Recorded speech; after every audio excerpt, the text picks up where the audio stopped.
Assalamualaikum warahmatullahi wabarakatuh. Selamat sore, salam sejahtera bagi kita semua. Perkenalkan, nama saya Edwin Senandiana Gatot. Saya adalah mahasiswa ilmu politik dari Universitas Muhammadiyah Jakarta. Puji syukur kita panjatkan kepada Tuhan Yang Maha Esa, karena berkat rahmat dan hidayahnya lah kita semua bisa menikmati nikmat yang luar biasa, kesehatan yang begitu Allah berikan di masa sulit seperti ini. Di tengah pandemi COVID-19, kita masih bisa menjalankan aktivitas, kita masih bisa beribadah kepada Allah Subhanahu wa taala. Dan semoga kita semua diberikan keberkahan oleh Allah Subhanahu wa taala, dikuatkan, diteguhkan hatinya untuk melewati masa-masa yang sangat sulit ini. Salawat dan salam tak luput pula kita curahkan, kita lantunkan kepada junjungan kita, motivator hebat kita, Nabi besar Muhammad Sallallahu Alaihi Wasallam. Karena berkat perjuangan serta pergerakan beliaulah kita semua sama-sama bisa terbebas dari zaman jahiliyah menuju zaman yang terang benderang ini. Yang terhormat kepada Bapak Dr. Muhammad Nasi selaku dosen kami dari Universitas Muhammadiyah Jakarta yang telah memberikan suatu tugas pembuatan video, yang mana tugas ini diperuntukkan bagi mahasiswa untuk meningkatkan produktivitas mahasiswa di masa pandemi COVID-19 ini, karena alur sistem perkuliahan ini dibentuk secara sistem daring atau sesi online. Jadi tidak ada pertemuan tatap muka langsung, semua melalui virtual. Di sini saya akan menjelaskan tentang dasar konstitusional, landasan peraturan perundang-undangan. Dasar itu sebenarnya adalah suatu landasan untuk konstitusi mengatur peraturan perundang-undangan. Peraturan perundang-undangan ini didasari dengan secara filosofis atau terbentuk dari nilai-nilai pemikiran yang logis yang bisa mengatur permasalahan, menyusun sesuatu hal yang terjadi di dalam dunia sosialis. Jadi di dalam sosialis itu ada suatu kejadian, ada suatu peristiwa di dalam kalangan masyarakat, maka disusunlah suatu rancangan undang-undang yang disahkan oleh konstitusional. Dan di situ ada, di dalam peraturan ini ada yang namanya iudis formil dan juga iudis material. Peraturan perundang-undangan tersendiri dibentuk oleh orang-orang yang memiliki, atau suatu lembaga yang memiliki wewenang, yaitu suatu konstitusi. Ini merupakan salah satu dari rancangan undang-undang iudis formil, karena setiap lembaga yang memiliki hak untuk mengatur perundang-undangan berdasarkan masalah yang terjadi. Jadi ini salah satu bentuk undang-undang yang sudah ditetapkan secara formil. Dan untuk undang-undang material, iudis material ini adalah salah satu penguraian dari berbagai undang-undang, dari batang tubuh undang-undang tersendiri, seperti merancang suatu susunan undang-undang yang terjadi berdasarkan daerah, terus peraturan daerah, perpu, terus kebijakan peraturan yang lain. Nah, ini semua didasari oleh dasar hukum yang terdapat nilai-nilai filosofis dalam mengatur peraturan perundang-undangan ini secara padat, singkat, dan jelas, dan meliputi konteks permasalahan ini tersendiri.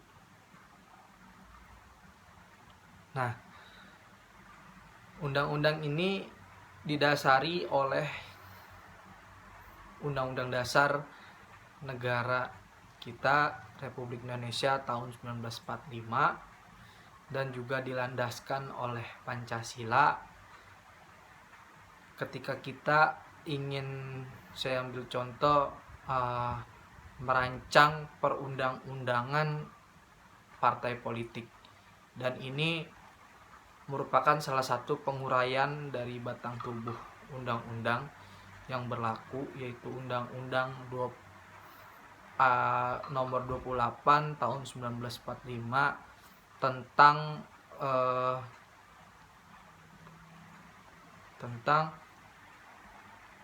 masyarakat atau hak asasi masyarakat yang terjadi di Indonesia.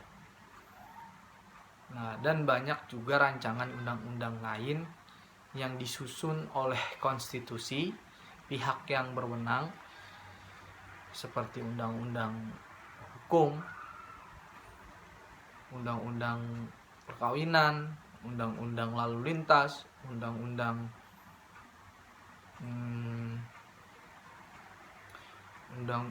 tanah, perusahaan, dan lain sebagainya. Dan di sini memerlukan suatu landasan atau dasar dari nilai-nilai Pancasila, nilai-nilai Undang-Undang Dasar Negara tahun 1945, dan di situ mempunyai orang yang suatu lembaga yang berhak untuk menyusun undang-undang tersebut disebut judis formil dari konstitusional. Nah, jadi kalau misalkan materialnya itu lebih ke arah konteks permasalahan. Semisal ada permasalahan apa di suatu negara, ada di suatu daerah. Nah, di situ mulailah disusun, dirancang peraturan perundang-undangan untuk mengurai gitu. Jadi saling berkaitan. Makanya di situ sangat penting kita menyusun undang-undang dasar ini, undang-undang pengaturan perundang-undangan ini, untuk menciptakan suatu kehidupan yang harmonis, kehidupan yang berjalan dengan semestinya. Maka di situ rakyat pun merasa aman, merasa nyaman, karena sudah ada peraturan perundang-undangan yang diatur oleh konstitusi, baik secara terkodifikasi maupun tidak terkodifikasi. Karena bagi kita khususnya masyarakat Indonesia, ketika kita tidak memahami landasan-landasan hukum peraturan perundang-undangan yang ada di Indonesia, bisa saja kita melanggar, bisa saja kita melakukan suatu tindak kejahatan atau suatu tindak perbuatan yang kita tidak tahu bahwa itu mengandung unsur peraturan dari perundang-undangan itu sendiri.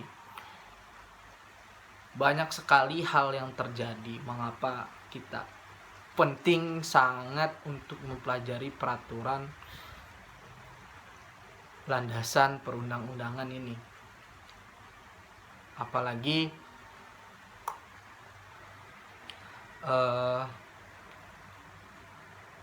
di dalam Indonesia banyak sekali kota, provinsi terus pulau-pulau yang memang harus membutuhkan pengaturan perundang-undangan untuk mengkoordinir, untuk memberikan suatu bentuk kenyamanan, menciptakan kesejahteraan bagi masyarakat khususnya. Di dalam pasal-pasal juga di dalam pasal undang-undang ini menyusun berbagai macam suatu kemudahan. Jadi hal ini ada karena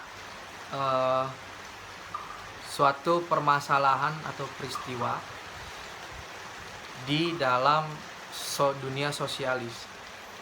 Kenapa sih kita merancang undang-undang itu harus berdasarkan unsur filosofis? Karena kita merancang undang-undang itu harus memiliki nilai-nilai dasar hukum yang mengarah kepada suatu peristiwa itu.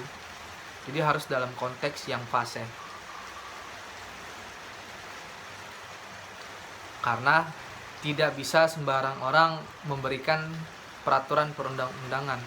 Perlu adanya asas legitimasi pengakuan dari lembaga, dari masyarakat, dari pemerintah yang memang sudah dipercayai untuk menangani hal seperti itu. Kayak misalkan yang terjadi sekarang di DPR yang telah mengesahkan Undang-Undang Omnibus Law Cipta Kerja. Hal ini merupakan suatu bentuk yang tidak sangat baik kepada masyarakat. Itu sangat berdampak negatif untuk masyarakat, para buruh, dan lain sebagainya. Undang-undang kontroversial ini terjadi begitu saja. Nah, ini adalah salah satu bentuk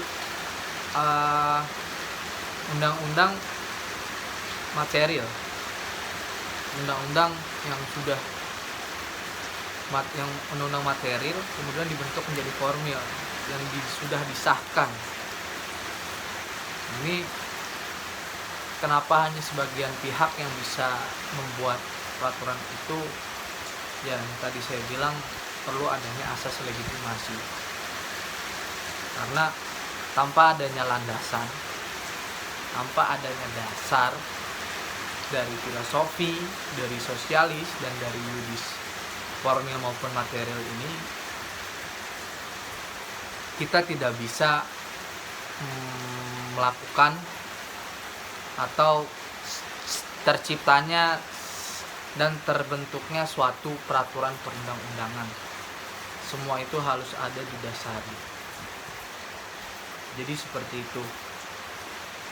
Apalagi kita sebagai manusia hidup itu harus mentaati peraturan yang sudah berlaku.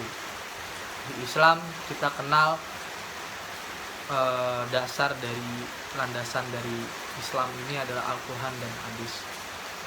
Di berbagai macam banyak agama yang lainnya, mereka semua mempunyai dasar dari peraturan-peraturan yang telah dibentuk oleh orang-orang yang memiliki wewenang. Ya, seperti itu ketika kita menjalani kehidupan tanpa adanya aturan, tanpa terikat dari landasan yang berlaku, hal ini akan menimbulkan suatu perpecahan. Hal ini akan menimbulkan suatu perceraian, pemberontakan, dan tidak mendapatkan rasa keamanan karena tidak berjalan dengan sesuai peraturan perundang-undangan. Maka peraturan perundang-undangan itu sifatnya memaksa dan mengatur khususnya masyarakat agar bisa menjalani kehidupan yang baik dalam bernegara. Karena itulah mengapa sangat penting sekali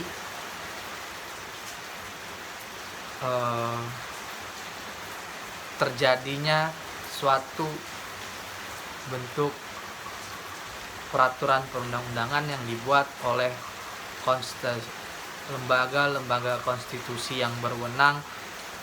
Mereka tidak asal buat karena mereka mempunyai landasan yang jelas, yaitu Undang-Undang Dasar 45 dan juga Pancasila sebagai ideologi kita. Saya kira itu saja yang dapat saya sampaikan. Terima kasih sebelumnya. Yang salah datangnya dari diri saya, yang benar datangnya dari Allah. Billahi fisabilil haq wastabiqul khairat. Assalamualaikum warahmatullahi wabarakatuh.